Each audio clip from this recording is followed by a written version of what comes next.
ঘণ্টাত 110 কিলোমিটাৰ বেগত আহি আছে মন্থা জাৰি কৰা হৈছে এলাৰ্ট পুৱাৰে পৰা বহু ঠাইত হ'ব মুখলধাৰ বৰষুণ হয় নমস্কাৰ এই মুহূৰ্তত লৈ আহিছো বহুকেইটা গুৰুত্বপূৰ্ণ খবৰ যদি প্ৰথমবাৰৰ বাবে আপুনি আমাৰ ভিডিঅ' চাইছে তেন্তে চেনেলটো সাবস্ক্ৰাইব কৰি দিব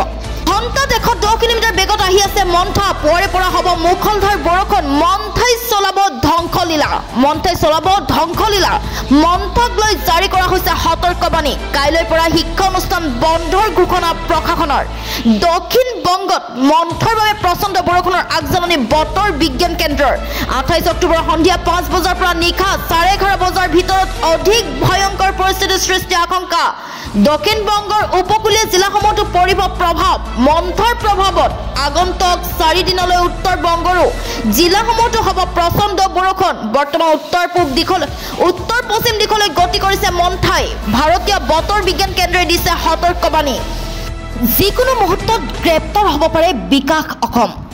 হয় যিকোনো মুহূৰ্তত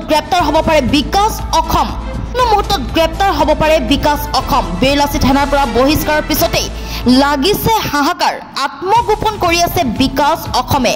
বেৰলাচি থানাৰ বিৰুদ্ধে কঠোৰ হৈছে মুখ্যমন্ত্ৰী ডক্টৰ হিমন্ত বিশ্ব শৰ্মা আটক কৰা হৈছে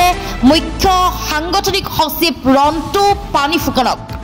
আন 5 সদস্যকো ধন দাবীৰ অভিযোগত গ্ৰেপ্তাৰ কৰিছে আৰক্ষীয়ে নিষিদ্ধ হ'ব পাৰে বেৰলাচি থানা পৰৱৰ্তী খবৰ বেৰলাচি থানাৰ বিৰুদ্ধে কঠোৰ মুখ্যমন্ত্ৰী ভিডিঅ' কনফাৰেন্স যোগে কঠোৰ নিৰ্দেশনা বেৰলাচি থানাৰ বিৰুদ্ধে কঠোৰ হৈছে মুখ্যমন্ত্ৰী জিলা আৰক্ষী অধীক্ষকসকলৰ সৈতে গুৰুত্বপূৰ্ণ বৈঠক ভিডিঅ' কনফাৰেন্স যোগে কঠোৰ নিৰ্দেশনা মুখ্যমন্ত্ৰী লাচিত থানাৰ বিৰুদ্ধে উত্থাপন হোৱা ধন দাবী ভাবুকি আদি গোচৰ তদন্তৰ নিৰ্দেশনা তৃতীয়টো খবৰ খুৱাং মণিপথৰত ই-ৰিক্সাৰ ভয়ংকৰ কাণ্ড থিতাতে কৰুণ ঘটনা পঞ্চম শ্ৰেণীৰ ছাত্ৰৰ খুৱাং মণিপথৰত ই-ৰিক্সাৰ ভয়ংকৰ কাণ্ড থিতাতে কৰুণ ঘটনা পঞ্চম শ্ৰেণীৰ ছাত্ৰৰ নিহত ছাত্ৰগৰাকী নং খুৱাং গ্ৰান্টৰ নিবাসী লক্ষীৰাম মুণ্ডাৰ পুত্ৰ সুমিত মুণ্ডা স্বাস্থ্য মেলাত অংশগ্ৰহণ কৰি ঘূৰি অহাৰ সময়তে সংঘটিত হৈছে এই কৰুণ ঘটনা তীব্ৰ বেগত অহা এখন ই-ৰিক্সাই মহতিয়াই নিয়ে ছাত্ৰজনক আনহাতে গুৰুতৰভাৱে আহত আন দুজনক হাস্পতালত ভৰ্তি কৰোৱা হৈছে বেৰলাচি থানাৰ নেতা বিকাশ অসমক বহিষ্কাৰ কৰা হৈছে লাচি থানাৰ প্ৰাথমিক সদস্য পদৰ পৰা বহিষ্কাৰ কৰা হৈছে বিকাশ অসমক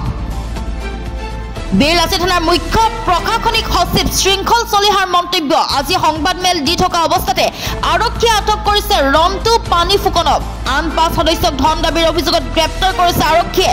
22 লাখ টকা দাবী কৰিছিল গ্ৰেপ্তাৰ কৰা 5 সদস্যই